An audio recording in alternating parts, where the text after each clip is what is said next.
بسم الله الرحمن الرحيم إن الله وملائكته يصلون على النبي يا أيها الذين آمنوا صلوا عليه وسلموا تسليما اللهم صل على سيدنا ومولانا محمد وبارك وسلم صلاة وسلام عليك يا رسول الله صلى الله تعالى عليه وسلم اعوذ باللہ من الشیطان الرجیم بسم اللہ الرحمن الرحیم اللہ الذی خلق السماوات والارض وانزل من السماء ماء فاخرج به من الثمرات رزقا لكم وسخر لكم الفلك لتجري في البحر بأمره وسخر لكم الانہار وسخر لكم الشمس والقمر دائبین وسخر لكم الليل والنهار وآتاكم من كل ما سألتموه وإن تعدوا نعمة الله لا تحصوها إن الإنسان لظلوم كفار۔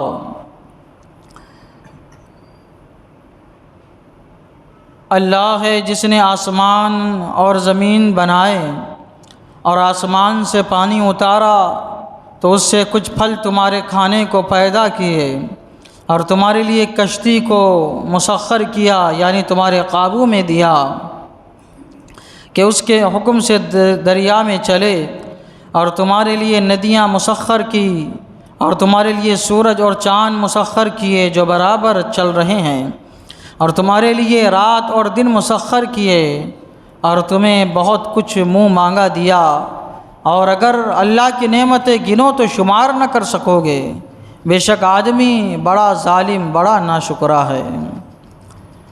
اس سے پہلی والی آیت میں اللہ تبارک و تعالیٰ نے نماز قائم کرنے، زکوٰۃ دینے، صدقہ و خیرات کرنے کا حکم فرمایا۔ مسلمانوں کو نماز پڑھتے رہنا چاہیے، صدقہ و خیرات کرتے رہنا چاہیے، اللہ تعالیٰ کا شکر بجاتے رہنا چاہیے۔ اللہ تعالیٰ کا شکر کیوں بجانا چاہیے، اس کی بندگی کیوں کرنا چاہیے، اس کے دین کی تبلیغ و اشاعت کیوں کرنا چاہیے، اس کے راہ میں مال کیوں لٹانا چاہیے؟ کیوں؟ اللہ تعالیٰ فرما رہا ہے اللہ ہے جس نے آسمان اور زمین بنائے اور آسمان سے پانی اتارا۔ اللہ نے آسمان اور زمین بنائے، کس کے لیے بنایا گیا؟ آسمان اور زمین انسانوں کے لیے بنایا گیا ہے۔ اللہ تبارک و تعالیٰ نے یہ دنیا کی تمام چیزیں ہمارے لیے بنائی ہے۔ انسان کا جسم جو ہے یہ زمینی ہے اور اس کی روح آسمانی ہے، اس لیے انسان کو ہمیشہ اپنے اللہ تعالیٰ کی ان عطا کردہ نعمتوں پر شکر ادا کرنا چاہیے۔ اللہ آسمان سے پانی اتارا، اللہ تبارک و تعالیٰ آسمان سے بادل کی طرف پانی اتارتا ہے، پھر بادل سے زمین کی طرف پانی اتارتا ہے۔ یہ اللہ تبارک و تعالیٰ کی شان ہے۔ یہ پانی کیوں اتارتا ہے؟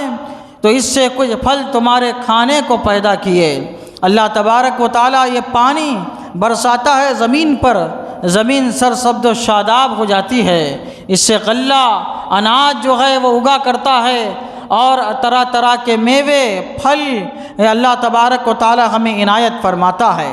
اور اللہ تبارک و تعالیٰ نے ہر زمین کی تاثیر کو الگ رکھا، کوئی پھل کہیں اگتا ہے، کوئی پھل کہیں اگتا ہے، تاکہ لوگ آپس میں ایک دوسرے سے جڑے رہے، ان کے آپس میں تعلقات رہے، کاروبار چلتا رہے، اور نظام دنیا اپنے معمول کے مطابق جاری و ساری رہے۔ یعنی ایک زمین کو ہر چیز نہیں عطا کی، بلکہ مختلف جو زمین کے خطے ہیں، اللہ تبارک و تعالیٰ نے ہر زمین کے خطے میں الگ الگ جو ہے وہ تاثیر رکھی ہے۔ اللہ تبارک و تعالیٰ فرماتا ہے کہ تمہارے لیے کشتی کو مسخر کیا کہ اس کے حکم سے دریا میں چلتی ہے۔ اب انسان ہے ایک جگہ نہیں رہتا، بلکہ اس کے سفر کرنے کا دل چاہتا ہے، اور سفر کرنا اس کو ضروری ہوتا ہے، اور اس کا کاروبار ہے، تجارت ہے، حج کو جانا ہے، دینی ضروریات بھی ادا کرنی ہے، دنیاوی معاملات بھی ادا کرنا ہے۔ ایک جگہ سے دوسری جگہ کیسے جائے گا؟ سمندر ہے، سمندر میں تو وہ عبور نہیں کر پائے گا، سمندر کو پیدل نہیں چل پائے گا کافی دیر تک، دور تک۔ تو اس لیے اللہ تبارک و تعالیٰ نے سواریاں پیدا کی، اور خاص طور سے اللہ تبارک و تعالیٰ نے سمندر میں جو ہے کشتی کو مسخر کیا، انسان کشتی بناتا ہے، سمندر میں ڈالتا ہے تو وہ کشتی جو ہے سمندر میں چلتی ہے، وہ ڈوبتی نہیں ہے، اس میں اتنا سامان جو ہے وہ لے کر چلا کرتی ہے۔ اس طرح سے انسان اپنے دنیاوی معاملات کو پورا کرتا ہے۔ اور آج نت نئے سواریاں پیدا ہو چکی ہے، یہ بھی اللہ تبارک و تعالیٰ کی شان ہے، اور اس کا ذکر بھی قرآن کریم میں ہے۔ وَيَخْلُقُ مَا لَا تَعْلَمُونَ، اللہ تبارک و تعالیٰ فرماتا ہے، اور اللہ تبارک و تعالیٰ تمہارے لیے ایسی ایسی چیزیں پیدا فرمائے گا جن کو تمہیں جن کا علم نہیں ہے، ایسی ایسی چیزیں اللہ تعالیٰ پیدا فرمائے گا۔ نت نئے سواریاں آج دنیا میں وجود میں آ رہی ہے، ہوائی جہاز ہے، یہاں سے آپ بیٹھیے جہاں آپ کو جانا ہے ہزاروں کلومیٹر دور چند گھنٹوں میں وہ ہم کو پہنچا دے رہا ہے۔ یہ سب کس نے ہوا میں مسخر کیا؟ اللہ تبارک و تعالیٰ کی قدرت ہے، ورنہ تو ہم جو ہے چھوٹی سی چھوٹی چیز کو ہوا میں نہیں اڑا سکتے۔ یقیناً یہ اللہ کی قدرت ہے کہ اللہ تعالیٰ نے انسان کو ذہن دیا، سمجھ بوجھ دی، فکر دیا، اور اس کی فکر سے اللہ تعالیٰ نے آسمان میں اتنے بڑے لوہے کو اڑایا۔ یہ کس کی قدرت ہے؟ یہ اللہ تبارک و تعالیٰ کی قدرت ہے۔ اللہ تعالیٰ فرماتا ہے، اور تمہارے لیے ندیاں مسخر کی، ندیوں سے فائدہ اٹھاتے ہیں، اور تمہارے لیے سورج اور چاند مسخر کیے جو برابر چل رہے ہیں، اور تمہارے لیے رات اور دن مسخر کیے۔ سورج اور چاند یہ اللہ تبارک و تعالیٰ کی نشانیوں میں سے بڑی نشانی ہے۔ پہلی چیز کیا ہے اس میں؟ پہلا فائدہ رات اور دن کا فائدہ ہے۔ دن میں سورج نکلتا ہے، ساری چیزیں روشن ہو جاتی ہے، آپ سوئی بھی ڈھونڈ سکتے ہیں، کوئی مسئلہ نہیں ہے۔ دن میں آپ سارا کاروبار کرتے ہیں۔ رات بھی ضروری ہے، رات جب ہوتی ہے دن بھر آدمی کام کاج کر کے تھک جاتا ہے، رات میں آدمی سوتا ہے، آرام کرتا ہے، اپنے آپ کو تر و تازہ کرتا ہے، یہ رات بھی ضروری ہے۔ اللہ تبارک و تعالیٰ نے رات ہمارے لیے کس لیے بنائی؟ فرماتا ہے وَجَعَلْنَا اللَّيْلَ لِبَاسًا وَجَعَلْنَا النَّهَارَ مَعَاشًا، ہم نے رات کو آرام کے لیے بنایا اور دن کو معاش کے لیے بنایا، کاروبار کے لیے بنایا، کام کاج کے لیے بنایا۔ رات میں جب آدمی سوتا ہے اللہ تعالیٰ فرماتا وَجَعَلْنَا نَوْمَكُمْ سُبَاتًا، اور ہم نے تمہارے نیند میں آرام رکھا ہے۔ آدمی بیدار ہوتا ہے، فریش ہو جاتا ہے، پھر اپنے کام کاج میں انسان جو ہے پوری محنت کے ساتھ، کوشش کے ساتھ، پوری پھرتی کے ساتھ، چستی کے ساتھ پھر لگ جاتا ہے۔ سب سے بڑا فائدہ سورج اور چاند کا یہ ہے۔ سورج سے پھر ہم کو توانائی ملتی ہے، چاندنی سے کیا ہے؟ پھلوں میں جو ہے ذائقے جو پیدا ہوتے ہیں وہ چاند کی چاندنی سے پیدا ہوتے ہیں۔ اناج میں جو ذائقے پیدا ہوتے ہیں چاند کی چاندنی سے، ایک نہیں بلکہ ہزاروں فائدے ہیں۔ کچھ فائدے تک تو انسان پہنچ چکے ہیں، اور کچھ فائدے ابھی تک جو ہے ہم سے پوشیدہ ہے۔ اللہ تعالیٰ فرماتا ہے اور تمہیں بہت کچھ مانگا دیا، یعنی کچھ چیزیں تو بغیر مانگے دی، اور کچھ چیزیں ایسی دی اللہ تعالیٰ نے جو تم نے مانگا اللہ تبارک و تعالیٰ نے تم کو عطا فرما دی۔ ہم مانگتے رہتے ہیں، بنا رہے ہیں، چیزیں بن رہی ہے اللہ تبارک و تعالیٰ کے حکم سے، یہ جو ہے دنیا چل رہی ہے۔ اب کتنی نعمتیں گنائی جائے؟ اللہ تبارک و تعالیٰ فرماتا ہے اگر اللہ کی نعمتیں گنو تو شمار نہیں کر سکو گے۔ اتنی نعمتیں اللہ تبارک و تعالیٰ نے دی ہے۔ ہمارے جسم کا ہر عضو، ہمارے جسم کا ہر بال، ہر رونگٹا، ہر ہڈی، ہر جوڑ، بلکہ ہماری زندگی کی ہر سانس اللہ تعالیٰ کی نعمتوں میں سے ایک عظیم نعمت ہے۔ ایک سانس عظیم نعمت ہے۔ تھوڑی دیر کے لیے سانس رک جائے کیا کیفیت ہوتی ہے؟ آپ ذرا غور کیجئے، یہ سانس، یہ ہوائیں کیسے ہم لے رہے ہیں، کیسے زندہ ہے، سب سے بڑی نعمت ہے۔ اللہ تبارک و تعالیٰ نے بڑی نعمتوں سے ہم سب کو نوازا ہے۔ ایک شخص پریشان حال، زمانے کا مارا، دنیا کا ستایا ہوا ایک بزرگ کے پاس آیا، کہنے لگا بہت پریشان ہوں، بہت تنگ دست ہوں، بہت پریشان ہوں، کیا کروں؟ حضرت نے فرمایا کیا مال و دولت چاہیے؟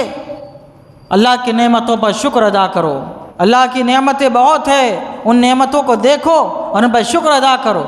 بتاؤ اگر تم سے کہا جائے کہ 1,00,000 روپئے تم لے لو اور اس کے بدلے میں جو ہے تم اپنا ہاتھ ہم کو دے دو، کیا تم دے دو گے؟ کہنے لگا نہیں دیں گے۔ کہنے لگے کہ تم سے کوئی آ کے کہے کہ 2 آنکھیں ہم کو دے دو اور 2 لاکھ روپے لے لو، کیا دے دو گے؟ کہنے لگا نہیں۔ کوئی آئے کہنے لگے کہ 2 پیر تم کو ہمارے دے دو اور 10 لاکھ روپے لے لو، دے دو گے؟ تو کہنے لگا نہیں۔ اگر تمہارے پاس کوئی اسی طرح آ کے ہزاروں لاکھوں روپے دے اور تم سے بس ایک نعمت لینا چاہے تو کیا تم لوگے؟ کہنے لگا نہیں۔ تو یہ سب مت دیکھو، ان نعمتوں کو دیکھو کہ اللہ تعالیٰ نے تمہارے جسم میں کتنی کتنی قیمتی نعمتیں رکھی ہے اور تمہارے پاس ابھی وہ موجود ہے۔ لوگ لاکھوں روپے دے کے وہ نعمت حاصل کرنا چاہ رہے ہیں لیکن ان کے پاس وہ نعمت نہیں ہے۔ تو وَإِن تَعُدُّوا نِعْمَتَ اللَّهِ لَا تُحْصُوهَا، اللہ کی نعمتوں کو شمار کرنا چاہے تو شمار نہیں کر سکتے۔ ان الانسان لظلوم کفار، بے شک آدمی بڑا ظالم، بڑا ناشکرا ہے۔ اللہ نے اتنی نعمتیں دی ہے، وہ اتنی نعمتوں سے نوازا، لیکن آدمی شکر بہت کم کرتا ہے۔ ہمیشہ آدمی شاکی ہے، شکایت کرنے والا ہے۔ کتنی نعمتیں کیوں نہ مل جائے، ہر چیز موجود ہے سامنے، کھانے کے لیے 3 ٹائم کھانا کھا رہا ہے آدمی، الگ الگ قسم کے کھا رہا ہے، دسترخوان پہ الگ الگ کھانے چنے رکھے گئے ہیں، ہر چیز ہر قسم کا کھانا ہے۔ اللہ کا شکر ادا کرنا چاہیے، لیکن کیا کہتا ہے آدمی، ارے اس میں تو نمک کم نظر آ رہا ہے، ارے یہ ذرا کھانا جو ہے وہ تیز ہو گیا ہے، یہ پانی جو ہے وہ صاف نظر نہیں آ رہا ہے۔ انسان کیا ہے، بڑا ناشکرا ہے۔ ہمیشہ ہر حال میں اللہ تبارک و تعالیٰ کا شکر ادا کرتے رہنا چاہیے۔ اللہ تبارک و تعالیٰ نے یہ نعمتیں، پانی اتنی بڑی نعمت ہے، اس کو پی کے اللہ تبارک و تعالیٰ کا شکر ادا کرنا چاہیے۔ حضرت سماک رضی اللہ تعالیٰ عنہ ایک بادشاہ کے پاس گئے، کہنے لگا نصیحت کیجئے۔